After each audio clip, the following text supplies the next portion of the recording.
नमस्कार दोस्तों, आज डेट है 21 मई 2022। स्वागत है आपका दैनिक जागरण के न्यू डिस्कशन में। फ्रेंड्स, बहुत सारे क्वायरी आ रहा था कि न्यूज़पेपर के लिए नोट्स बनाने की इम्पोर्टेंस एक्चुअली बनाना चाहिए नहीं बनाना चाहिए, इसके ऊपर बहुत ज़्यादा कमेंट आ रहा था। तो मैंने आज सोचा कि चलिए 2 मिनट चर्चा कर लेते हैं इसके ऊपर, न्यूज़पेपर का नोट्स बनाना चाहिए या नहीं बनाना चाहिए। तो यदि आप बिगनर है, यदि आप स्टार्टिंग है, तो न्यूज़पेपर का नोट्स आप बनाए, लेकिन हम जो डिस्कशन करते हैं, ठीक है, और मैं जिस पॉइंट को आपको हाईलाइट करता हूँ, ठीक है, आपको उसी चीज़ों को क्या करना है, नोट्स बनाना है, उसी इन्फॉर्मेशन को नोट्स बनाना है, ठीक है। और नोट्स जो आप बनाएंगे वो नोट्स बनाएंगे पॉइंट फॉर्म में, याद रखेंगे, पॉइंट फॉर्म में नोट्स बनाएंगे, नहीं कि पैराग्राफ में। ये नहीं कि लंबा लंबा पैराग्राफ लिखना है आपको, पॉइंट्स फॉर्म में नोट्स बनाएंगे। और नोट्स में कीवर्ड रहना चाहिए ओनली, ठीक है, कीवर्ड्स पता होना चाहिए कि क्या क्या कीवर्ड्स है, राइट। तो ये आपको नोट्स बनाना है। और रही बात कि मेंस के लिए कैसे नोट्स बनाए, तो मेंस के लिए जो नोट्स बनाए हैं, तो मैं आपको पहले ही बताता हूँ, करंट अफेयर के लिए 3 चीज़ें आप फॉलो करिए। पहला न्यूज़पेपर के बाद आप इनसाइड ऑन इंडिया जो है ना, इनसाइड का, ठीक है, इनसाइड ऑन इंडिया, उस पर सब हर रोज, ठीक है, न्यूज कवर किया जाता है, आप उसको देखिए डेली का। और उसको देखने के बाद वहाँ से आप उसको नोट्स बना सकते हैं। मेंस के लिए आपके इंपॉर्टेंट टॉपिक आपको मिल जाएगा वहाँ से नोट्स बनाने के लिए, तो उसको देखिए। हम जो डिस्कशन करते हैं उसको भी देखेंगे आप, राइट। उसके बाद लास्ट वन जो होता है वो है विजन आईएएस का मैगजीन, विजन आईएएस। ये 3 करने के बाद, ठीक है, ये तीनों करने के बाद करंट अफेयर के लिए एक काम और आपको करना है, बस विजन आईएएस का मैगजीन, न्यूज़पेपर और डेली का जो करंट अफेयर रहता है। पूरा ज़्यादा बल्कि नोट्स बनाने की ज़रूरत नहीं है। आपको लगे कि बहुत ज़्यादा इंपॉर्टेंट है ये इशू, बहुत ज़्यादा इंपॉर्टेंट है, तो भी आपको नोट्स बनाने की जरूरत। इसके साथ साथ हमारे चैनल पे आज से क्यूज डालना स्टार्ट करेंगे हम। क्यूज डेली क्यूज डालना अपलोड होना चालू होगा टेलीग्राम चैनल पे। आपने ज्वाइन नहीं किया होगा तो प्लीज़ ज्वाइन कर लीजिएगा। तो डेली का जो क्यूज मैं डालूंगा करंट अफेयर का, उसको आप सॉल्व करिएगा, ठीक है। अब मैं आपको बता दूं कि 12 बजे मतलब दिन में स्टैटिक्स पोर्शन का क्यूज जाएगा, स्टैटिक पोर्शन का, राइट। और समझिए, और शाम को 7 बजे के आसपास 7 PM को आपको करंट अफेयर का क्यूज मिलेगा, ठीक है, करंट अफेयर का। इसको आप अपडेट करते रहे और आप इसको तैयार करते रहे, ठीक है। तो आपने समझ लिया क्या कि आपको करंट अफेयर के लिए इससे ज़्यादा कुछ करने की जरूरत नहीं है। अपनी बेसिक को आप इम्प्रूव करिए, अपने बेसिक पे भी ध्यान दीजिए, स्टैटिक्स पोर्शन को भी तैयार करिए। हाँ, 2 चीज़ आपके पास हर वक्त रहना चाहिए, वो है PYQ, previous year question paper, और सिलेबस। ये दोनों आपका फ्रेंड होना चाहिए। यूपीएससी में जो सबसे अच्छा फ्रेंड है वो यही दोनों है, ठीक है। नहीं, स्टडी आप करते रहे। चलिए डिस्कशन की ओर चलते हैं। आज डिस्कशन में कुछ खास टॉपिक नहीं है इंपॉर्टेंट, ठीक है, इसलिए मैंने सोचा कि इस टॉपिक पे मैं बात कर लेता हूँ। चलिए इसको पहले डिलीट कर देते हैं, फिर अपना डिस्कशन स्टार्ट करते हैं। और जो आपको क्वेरी हो ना, आप मुझे कमेंट बॉक्स में या फिर हमारा जो नंबर है 7059779271, वो इस पर मुझे मैसेज कर सकते हैं, व्हाट्सअप कर सकते हैं, या फिर आप टेलीग्राम पे मैसेज भी कर सकते हैं, कॉल भी कर सकते हैं, ओके। पहला जो आर्टिकल है वो देखिए क्या है अभी हाल ही में, कि जैसे ज्ञानवाणी जो सर्वे हो रहा था, ठीक है, ज्ञानवाणी मस्जिद वाला, उस सर्वे में पाया गया कि हिंदू का जो शिवलिंग है ना वो भी पाया गया था। ये मामला सुप्रीम कोर्ट में गया। सुप्रीम कोर्ट ने बताया कि धार्मिक स्थल जो है, ठीक है, उसका स्वरूप का पता लगाना प्रतिबंध नहीं हो सकता। स्वरूप का पता लगाया जा सकता है, इसको प्रतिबंध नहीं किया जा सकता, ठीक है। अब एक्चुअली बात की जाती है कि पूजा स्थल कानून 1991 की, ठीक है। तो पूजा स्थल कानून 1991 जो है, ठीक है, इस पे क्या बताता है, किसी धार्मिक स्थल को, ठीक है, धार्मिक स्वरूप पता लगाने पे रोक नहीं लगाता। ये याद करके रखेंगे आप, बस इसके लिए यही इंपॉर्टेंट है आपके लिए। देखिए, नहीं लगाता है।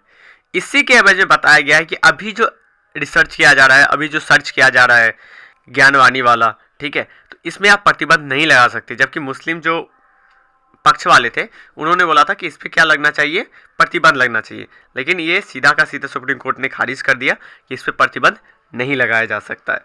और रही बात की ये जो कंट्रोवर्सी है, ठीक है, इस कंट्रोवर्सी से आपको बाहर रहना है, ठीक है। यूपीएससी इस कंट्रोवर्सी पे क्वेश्चन कभी नहीं पूछेगी, ठीक है। लेकिन बस ये चीज़ें आप याद रखेंगे कि ये कानून जो है, कानून क्या बताता है, इसको आपको याद रखना है। चलिए नेक्स्ट आर्टिकल क्यों चलते हैं।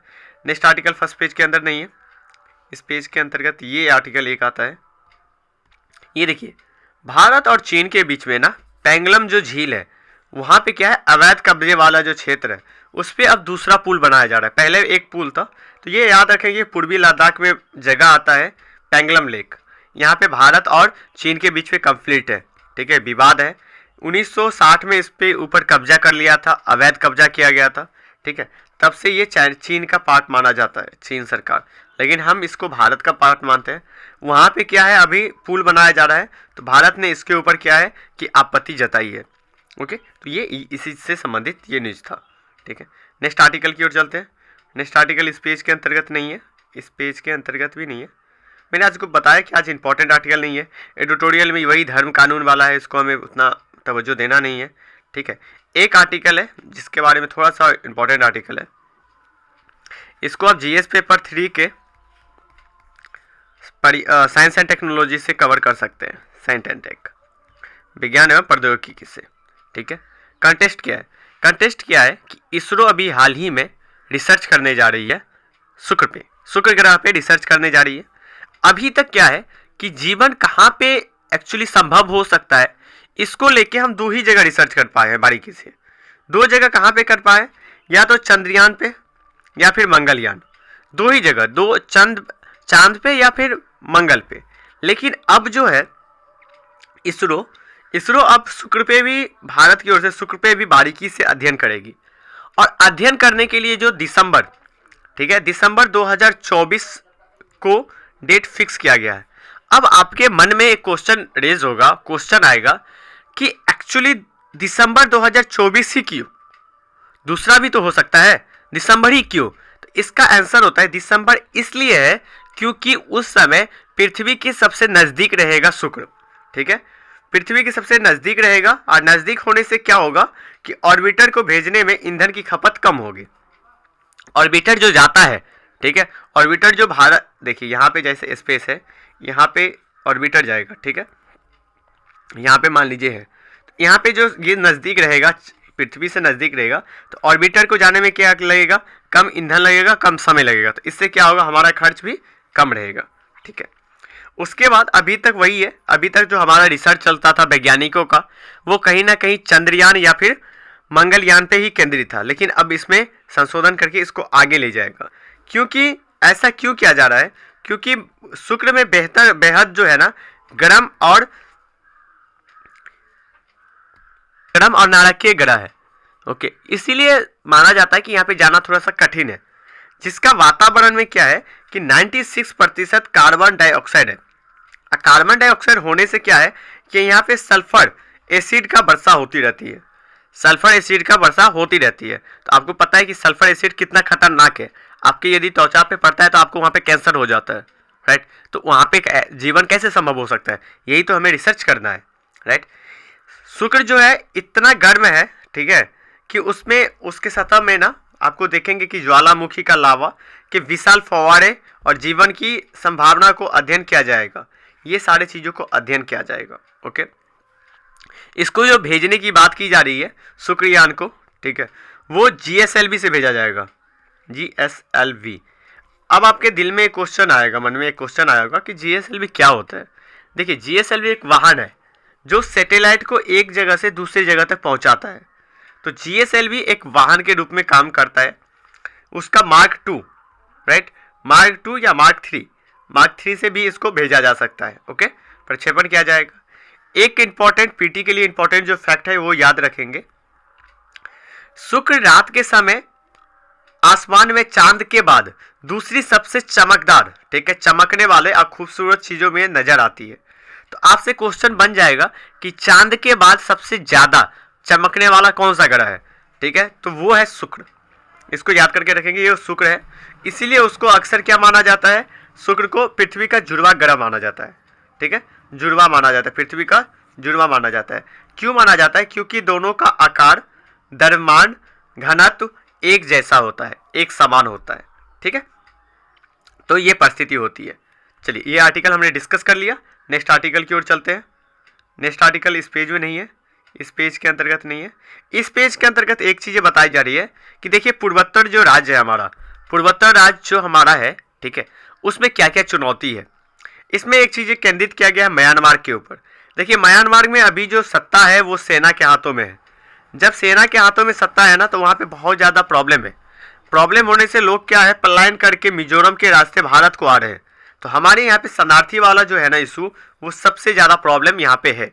तो एक चुनौती यही टाइप का आता है। और वहाँ पे जो म्यांमार में क्या है कि प्रकृति संसाधन की बहुत ज़्यादा प्रकृति संसाधन है और खनिज है, लेकिन चीन यहाँ पे नज़र बना के रखा हुआ है और म्यांमार के नज़दीक है, सेना के नज़दीक है। क्योंकि भारत जो है ना, वो लोकतांत्रिक देशों को ज़्यादा बढ़ावा देता है। वो अलोकतांत्रिक व्यवस्था में कोई भी सरकार बैठती है तो वो उसको मान्यता देने के लिए तैयार नहीं रहती है। लेकिन अभी समय ऐसा नहीं है, भारत इसको लेकर कोई अभी तक स्टेटमेंट जारी नहीं किया गया है म्यांमार के लिए। ठीक है, तो ये आर्टिकल इसी से संबंधित था। चलिए, नेक्स्ट आर्टिकल की ओर चलते हैं। नेक्स्ट आर्टिकल, इसको हमने कल भी बताया था कि सप्लाई चेन को, निर्मला सीतारमण बता रही है कि सप्लाई चेन को बाधित करने से, ज़रूरतों को सप्लाई चेन के बाधित करने से क्या है कि हमारा प्रॉब्लम और महंगाई बढ़ती है। तो वही चीज़ें इनके द्वारा बताया गया है कि सप्लाई चेन को बाधित होने के कारण का जांच किया जाएगा कि क्यों सप्लाई चेन बाधित हो रहा है, कि महंगाई इतना बढ़ रही है। ओके, हो सकता है इसके लिए कि कालाबाजारी किया गया हो।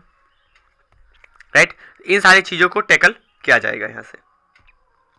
क्या सोचे कि अभी यूक्रेन, अभी हमारा महामारी खत्म भी नहीं हुआ है पूरी तरह से, महामारी वाला प्रॉब्लम, तो महंगाई तो ऐसे ही चरम सीमा पे पहुंची हुई थी।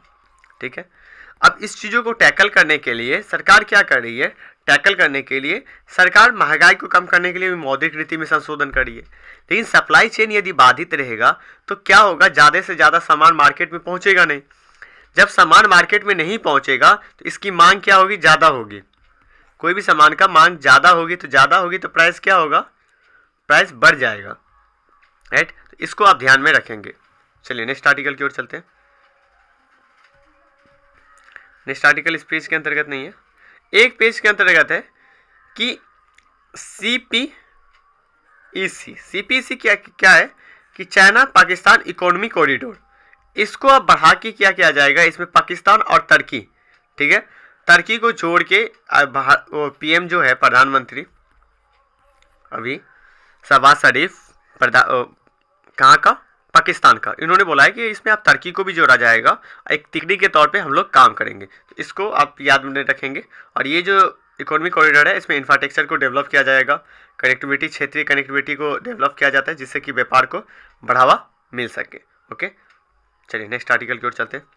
नेक्स्ट आर्टिकल इस पेज के अंतर्गत नहीं है, इस पेज के अंतर्गत एक चीज़ है, ये इंपॉर्टेंट आर्टिकल है, ये मैप में आप इसको याद रखेंगे। एक जो ज्वालामुखी है, एटना ज्वालामुखी कहाँ है? याद रखिए, इटली में माउंटेन एटना ज्वालामुखी है, जिसका विस्फोट अभी हुआ है। ये याद रखें कि एटना ज्वालामुखी कहाँ है, तो एटना ज्वालामुखी इटली के अंतर्गत है। ठीक है, चलिए नेक्स्ट आर्टिकल की ओर चलते हैं। तो आज के लिए जो इंपॉर्टेंट आर्टिकल था हमने डिस्कस किया डिटेल में। ठीक है, डिटेल में हमने डिस्कस किया और आज के डिस्कशन में इतना ही। यदि आप हमारे चैनल पर नया है तो चैनल को सब्सक्राइब करें और अपने दोस्तों के साथ जरूर शेयर करें। और आगे आने वाले समय में यदि कोई भी आपको प्रॉब्लम होती है न्यूज़पेपर से संबंधित, करंट अफेयर से संबंधित, तो आप हमें कमेंट कर सकते हैं। Thank you so much.